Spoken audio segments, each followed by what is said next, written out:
Demandeurs d'asile, plus 10%. Reconduite à la frontière, moins 4,5%. La liste des chiffres est longue, mais Marine Le Pen ne tient surtout pas à l'écourter.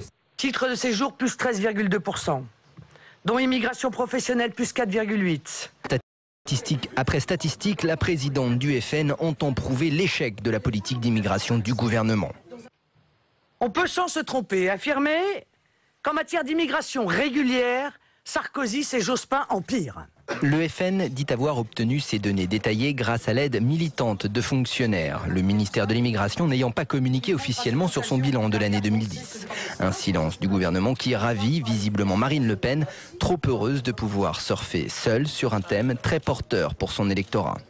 Le Front National a fait un nouveau coup d'éclat en brandissant des chiffres, les vrais chiffres, les chiffres vérités sur l'immigration parce que, d'après le mouvement de Marine Le Pen, la nouvelle numéro 1 du FN, le gouvernement ment sur les chiffres de l'immigration. Écoutez et on en parle. Titre de séjour, plus 13,2%. Immigration professionnelle, plus 4,8%. Dont immigration familiale, plus 2,2%. Demandeurs d'asile, plus 10%. Reconduite à la frontière, moins 4,5%. Ces chiffres montrent que non seulement l'immigration en France n'a pas été freinée, mais qu'elle est volontairement accélérée dans un processus fou dont on se demande s'il n'a pas pour objectif le remplacement pur et simple de la population française. Alors, on en parle maintenant sur BFM TV avec nos deux invités. Steve Briouat, secrétaire général du Front National, merci d'être avec Bonsoir. nous. Et Jean-Paul Gourevitch, spécialiste de l'immigration.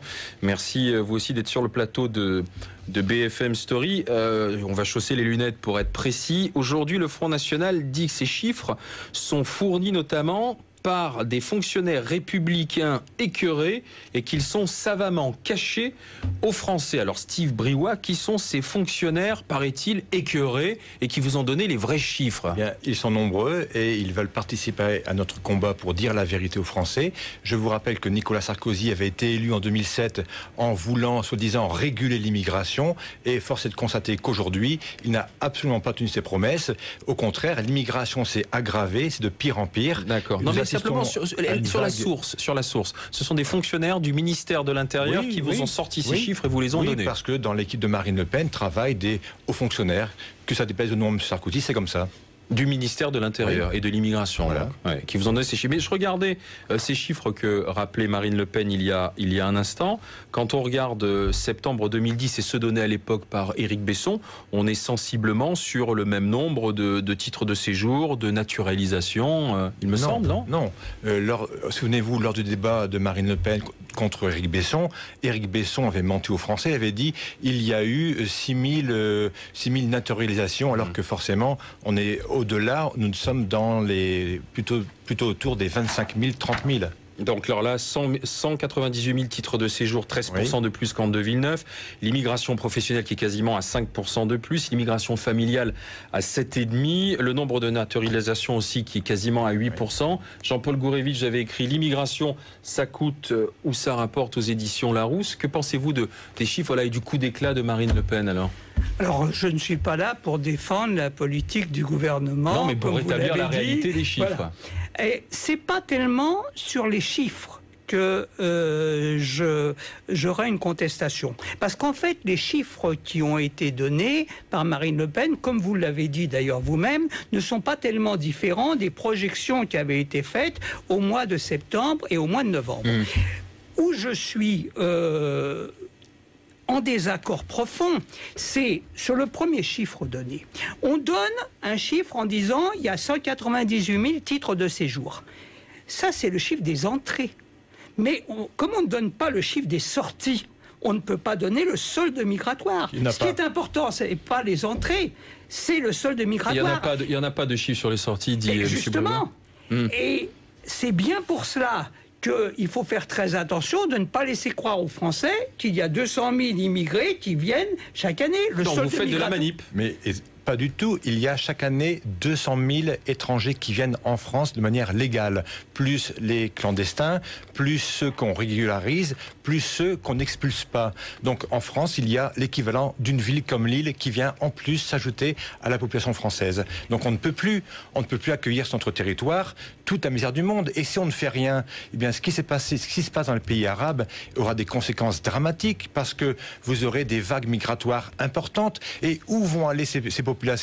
Elles ne vont pas aller en Roumanie ou en Bulgarie. Elles vont venir en France parce que tout le monde sait qu'en France, il y a des avantages sociaux. Et tant qu'on ne coupera pas les pompes aspirantes, nous ne pourrons pas lutter efficacement contre l'immigration. Tant que ces pays seront pauvres, ils continueront d'immigrer aussi vers des pays plus riches. Là, je ne suis pas du tout d'accord avec ce qui vient d'être dit.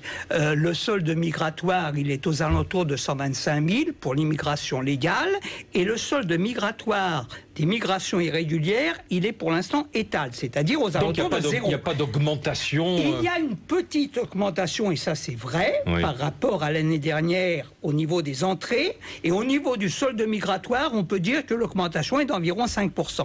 Mais tant qu'on n'aura pas des outils pour calculer les sorties, on sera dans le flou, et ce flou, il peut profiter à un certain nombre de discours. Alors, deuxièmement, je termine si vous permettez, vous avez brandi une sorte de spectre de l'invasion, de la mise en cause des valeurs. Il est certain que la plupart des migrants qui arrivent sont des migrants qui sont de confession musulmane et qui arrivent du continent africain, soit par le Maghreb, soit par l'Afrique subsaharienne. Mais qui dit musulman, qui dit islam, ne dit pas automatiquement islamiste. Donc il n'est pas du tout évident que l'arrivée de ces immigrés en majorité musulmans met automatiquement en péril les valeurs de la laïcité. Eh bien, je crois tout à fait le contraire. Je crois que l'immigration massive à laquelle nous serons confrontés dans les années à venir va être cruciale en termes de respect des droits de la République, notamment de la laïcité. Parce que vous ne pouvez pas dire le contraire. On assiste à des revendications politico-religieuses. Les prières dans les rues. Quand on voit que dans la rue Mira, ce sont des personnes qui viennent du 92, du 93 ou du 95, ils ont des endroits pour prier. Mais ils viennent là spécifiquement pour imposer leur culture. Alors, qu'il y ait de la provocation chez certains, on peut le penser. Maintenant, je voudrais vous faire remarquer, en restant strictement sur le plan des chiffres, qu'il y a 1 500 000 musulmans qui font la prière le vendredi et qu'il n'y a que 300 000 mètres carrés de mosquées disponibles. Donc, il faut construire des lieux de culte. Monsieur